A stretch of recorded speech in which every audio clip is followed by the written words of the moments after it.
Hello friend, আজকে আরেকটা নতুন ভিডিও নিয়ে তোমাদের সামনে চলে এলাম। দারিংবাড়ি উড়িষ্যার জেলার অন্তর্গত এই দারিংবাড়ি অনুযায়ী এখানে নিচের টেম্পারেচারের থেকে এখানে 4 থেকে 5 ডিগ্রি টেম্পারেচার কম। কারণ তোমরা যখন এসি চালিয়ে থাকো, এখানে এসি চালানোর কোনো প্রয়োজন নেই। প্রাকৃতিক এমন ঠান্ডা হাওয়া যে তোমাদের রাত্রে চাদর বা কম্বল গায়ে দিতে হবে। সত্যি এক অভূতপূর্ব। ক্যামেরাম্যানকে আমি বলবো একটু এদিকটা দেখাতে। খুব সুন্দর একটা দারুণ মনোরম পরিবেশ। আর এই আজকের ভিডিও। হ্যালো ফ্রেন্ড, আজকে আমরা আরেকটি নতুন ভিডিও নিয়ে তোমাদের সামনে চলে এসেছি।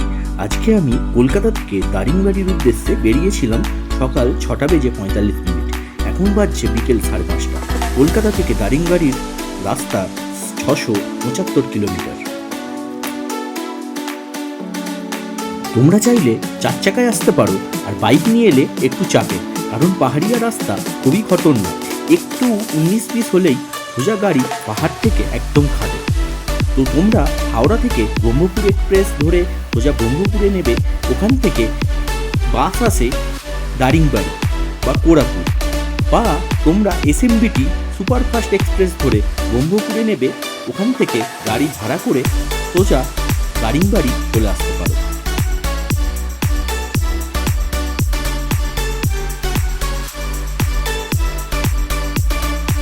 এখান থেকে রাস্তা সোজা চলে গিয়েছে দারিংবাড়ির উদ্দেশ্যে।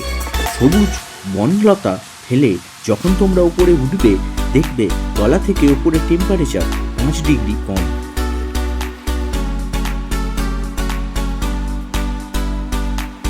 রাস্তা যত এগিয়েছে উপরে ততটাই খাড়াই বেশি হয়েছে। তোমরা যদি বাইক নিয়ে আসো, অবশ্যই গিয়ার মেনটেন করে চালাবে। এই রাস্তা প্রচণ্ড পরিমাণে সরু, আর আগে যত এগোবে তত বেশি খাড়াই হয়ে গেছে। আর এই রাস্তায় হাতি বা বন্য বানর ঘোরাফেরা করে, তো গাড়ির স্পিড মেনটেন করে অবশ্যই চালাতে হবে।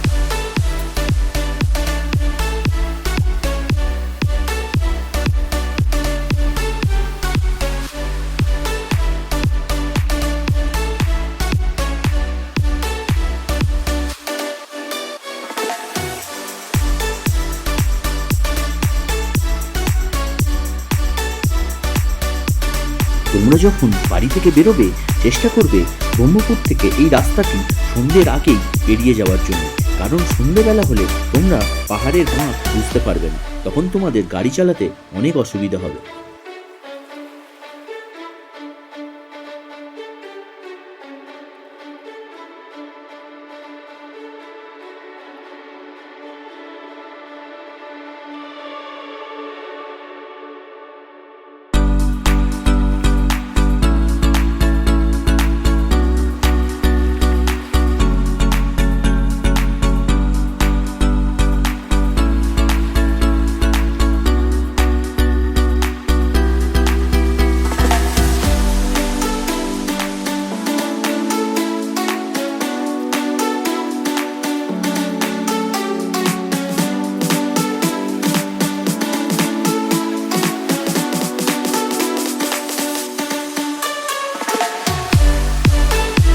দারিংবাড়ি আসার উপযুক্ত সময় হলো সেপ্টেম্বর থেকে ফেব্রুয়ারি মাস।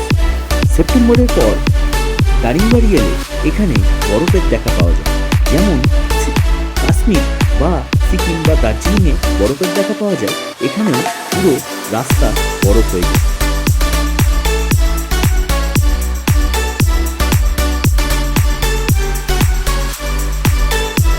উড়িষ্যার মধ্যে যে এরকম লুকোনো এক কাশ্মীর আছে, তা হয়তো অনেকেই জানে না বা অনেকে জানে না।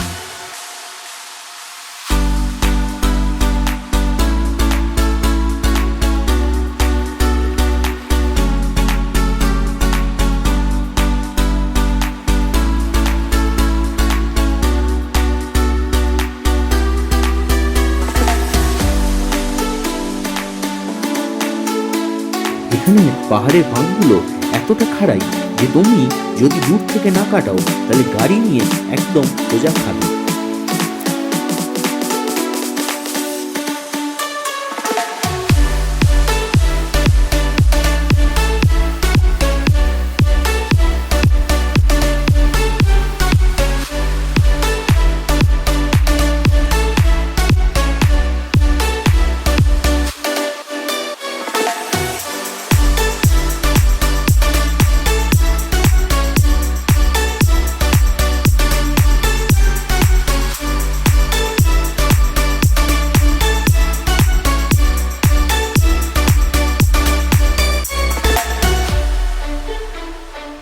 এতটা খাড়াই যে আমাদের গাড়ি এই পাহাড়ে একদম উঠতে পারছে না।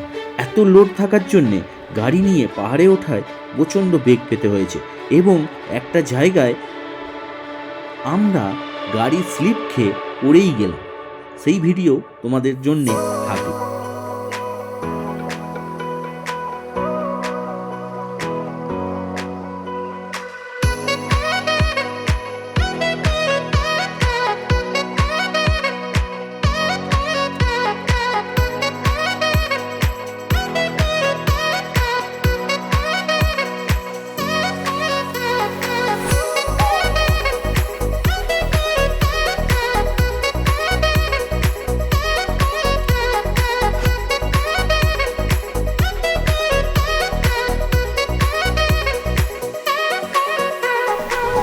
এই টার্নিং নিতে গিয়ে গাড়ি থেকে সোজা গড়িয়ে আমরা 2 ফুট নিচে পড়ে গেলাম। গাড়িতে সামান্য হলেও চোট হয়েছে এবং ফুটলেস বেঁকে গেছে।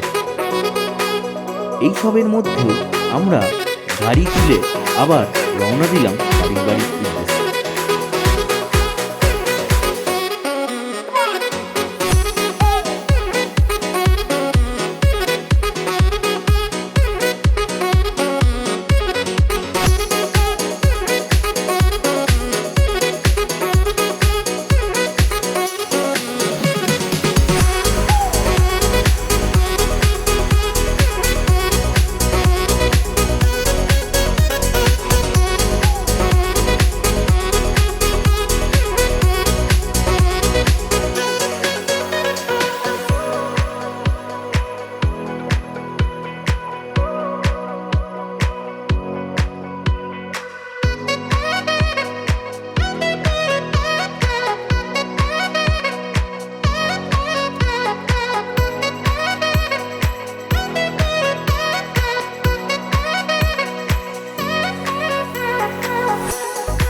গাড়িটি পড়ে গিয়ে হ্যান্ডেলটি বেঁকে যাওয়ার জন্য তাই একটু সমস্যা করতে হয়েছিল, কিন্তু এই সমস্যা কিছুক্ষণের মধ্যে কাটিয়ে আমরা রওনা দিলাম দারিংবাড়ির উদ্দেশ্যে।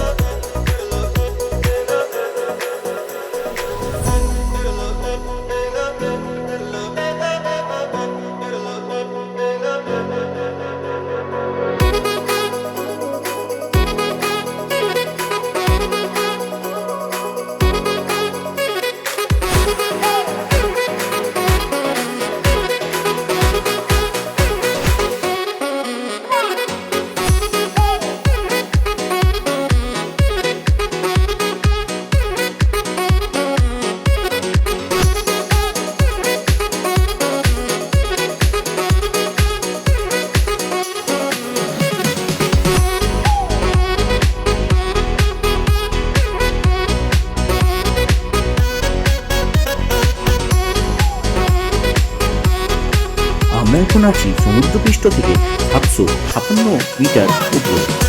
এখানে টেম্পারেচার প্রায় 18 ডিগ্রি এবং রাত্রেবেলায় হয়ে যায় 16। গ্রীষ্মকালে একই টেম্পারেচার বজায় থাকে।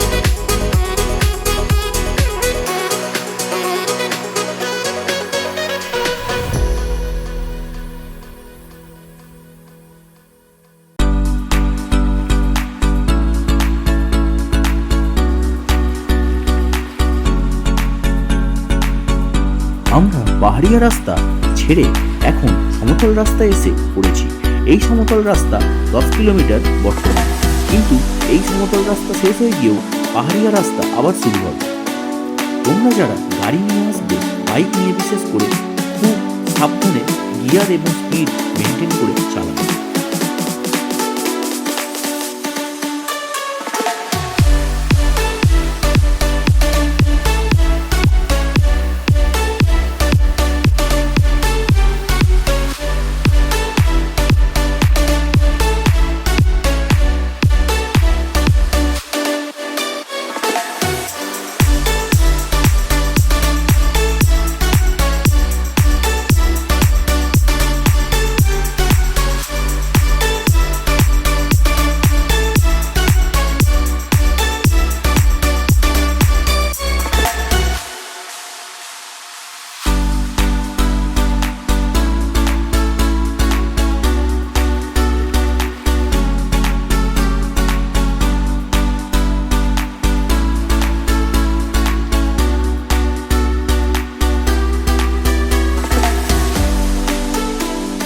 এখানে প্রকৃতির শোভা এতটাই সুন্দর যে দেখে মনমুগ্ধ না হয়ে উপায় নেই। এবং এখানে এতই ঠান্ডা যে রাত্রেবেলায় জ্যৈষ্ঠ মাসের গ্রীষ্মকালেও রাত্রে সোয়েটার অবশ্যই পরতে হয়।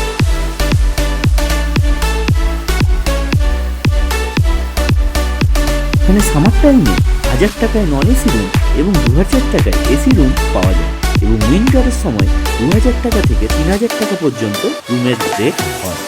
এবং এখানে হোটেলে প্রত্যেকটি হোটেলেই গিজারের ব্যবস্থা আছে।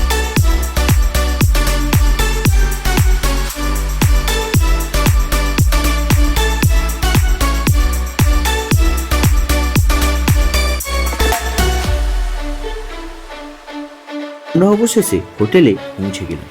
এরপরে আমরা দেখব কাল সকাল থেকে কি কি এখানে দেখার আছে, কি কি ভিউ পয়েন্ট আছে, কি কি দেখার আছে, সব তোমাদের সাথে শেয়ার করব। গুড মর্নিং ফ্রেন্ড, সকালেই চলে এলাম আমরা হিল ভিউ পার্ক দারিংবাড়িতে। 10 টাকা দিয়ে টিকিট কেটে আমরা ভেতরে প্রবেশ করেছি। ভেতরে আছে টয় ট্রেন। তোমরা চাইলে টয় ট্রেন মাথাপিছু 20 টাকা দিয়ে টিকিট কেটে টয় ট্রেন চাপতে পারো।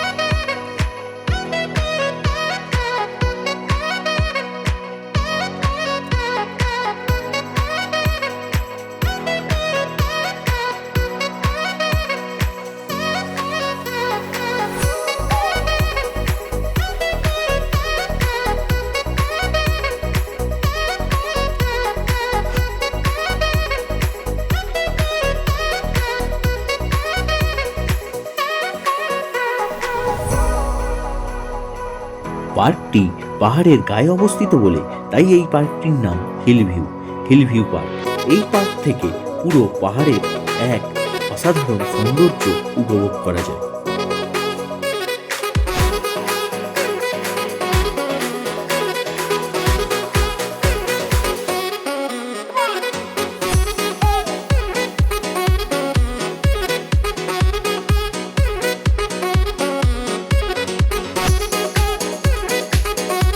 আমরা এখন চলে এসেছি একদম হিল ভিউ পার্কের ভিউ পয়েন্টে। এখান থেকে এক অভূতপূর্ব পাহাড়ের সৌন্দর্যের দৃশ্য।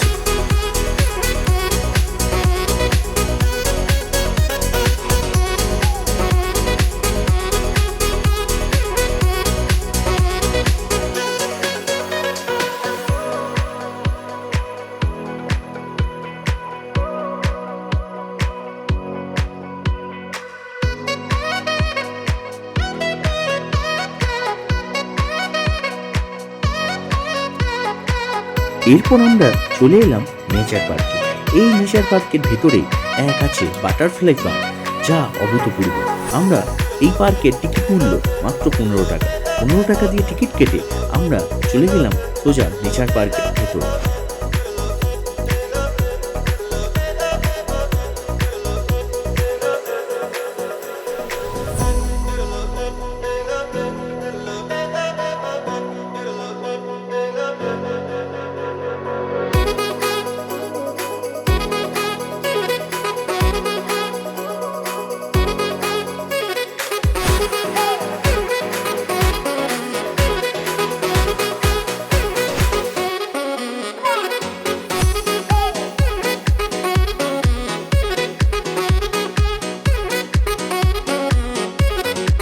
পার্কটি পুরোটাই পাহাড় দিয়ে ঘেরা, দেবদারু এবং পাইন গাছ দিয়ে।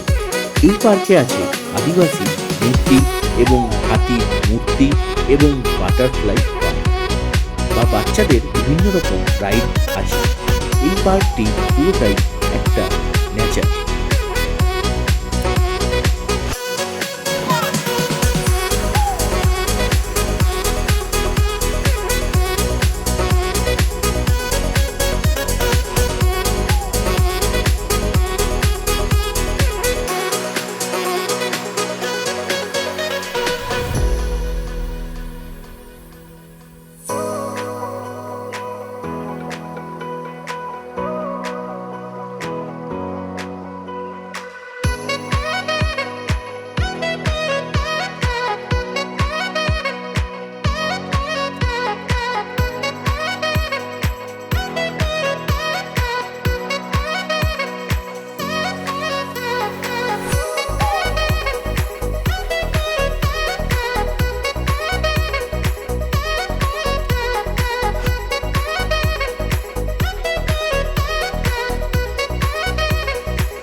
আমরা এখন প্রবেশ করলাম বাটারফ্লাই পার্কে।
এবার আমরা সব পেরিয়ে চলে এলাম ইমুজুতে। ইমুজুতে টিকিটের মূল্য মাত্র 10 টাকা। 10 টাকা দিয়ে টিকিট কেটে আমরা চলে এলাম ইমু পাখি দেখতে।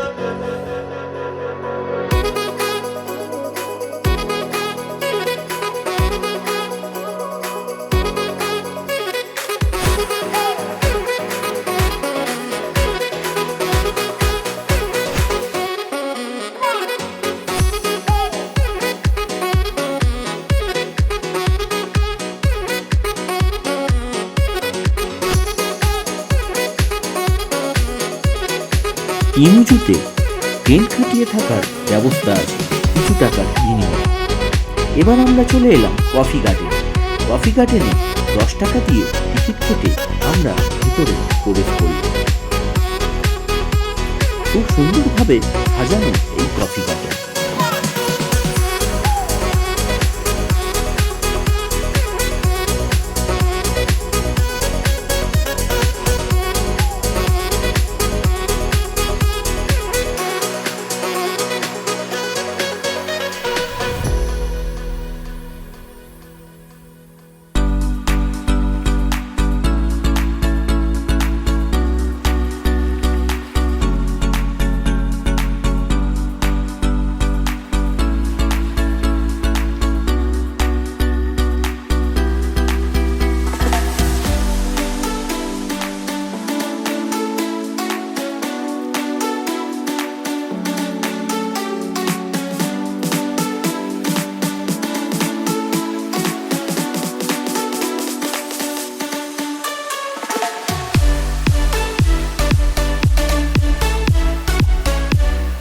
তোমরা দেখতেই পাচ্ছ এর ভিতরে কত কফি চাষ হয়েছে। এগুলো প্রত্যেকটি কফি গাছ, ছোট থেকে বড় আস্তে আস্তে করে গাছগুলি বড় হচ্ছে। এবং এর ভেতরে দারিংবাড়ি ক্যাফে আছে। তোমরা চাইলে এখান থেকে অবশ্যই কফির স্বাদ নিতে পারো।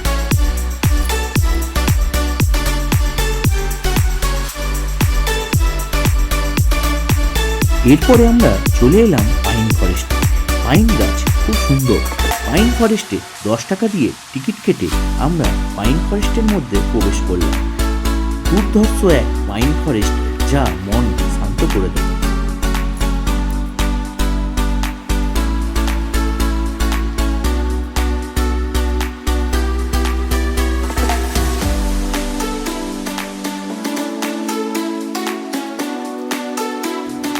আমরা পাইন ফরেস্ট দেখে চলে এসেছি সানসেট পয়েন্টে। এখানে সূর্য অস্ত যাওয়ার একটা আলাদা মাত্রা নিয়ে আসে।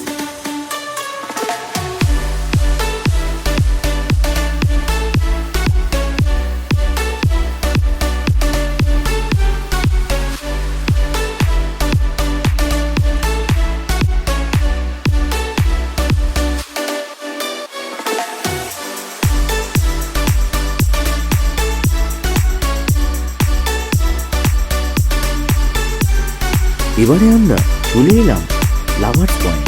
এটাই আমাদের শেষ এবং অন্তিম পয়েন্ট।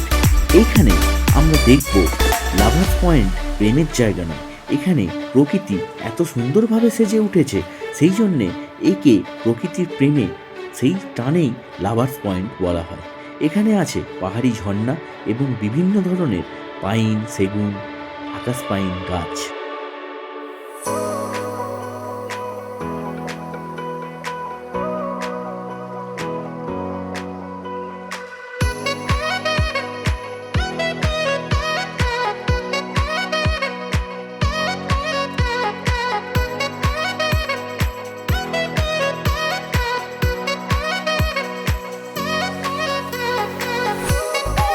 লাভার পয়েন্টে পাহাড়িয়া ঝর্ণা গ্রীষ্মের রোদের জন্য ঝর্ণার জল কমে গেছে, কিন্তু এটি বর্ষাকালে এক ভয়ঙ্কর চেহারা নেয়।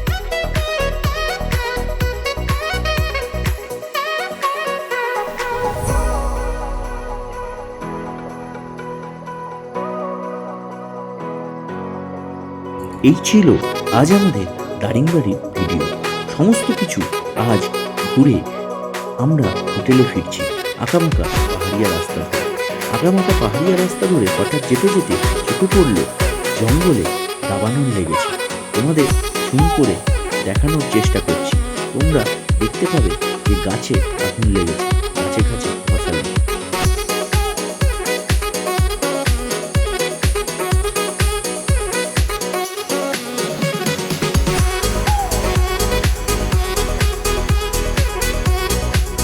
দুদিনের ছুটি কাটানোর জন্য এই কোরাপুরের দারিংবাড়ি এক আদর্শ জায়গা। তোমরা যদি ট্রেনে করে আসো সাইট সিন দেখার জন্য অবশ্যই এখানে গাড়ি পেয়ে যাবে। 2 জন 4 জন 6 জন যত মাথা পিছু বেশি হবে তত তোমাদের গাড়ির রেট কম পড়বে। এছাড়াও গাড়ি ছাড়া টোটো বা অটো সাইট সিন দেখার জন্য পাওয়া যায়।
আজকের ভিডিওটি এখানেই শেষ করলাম।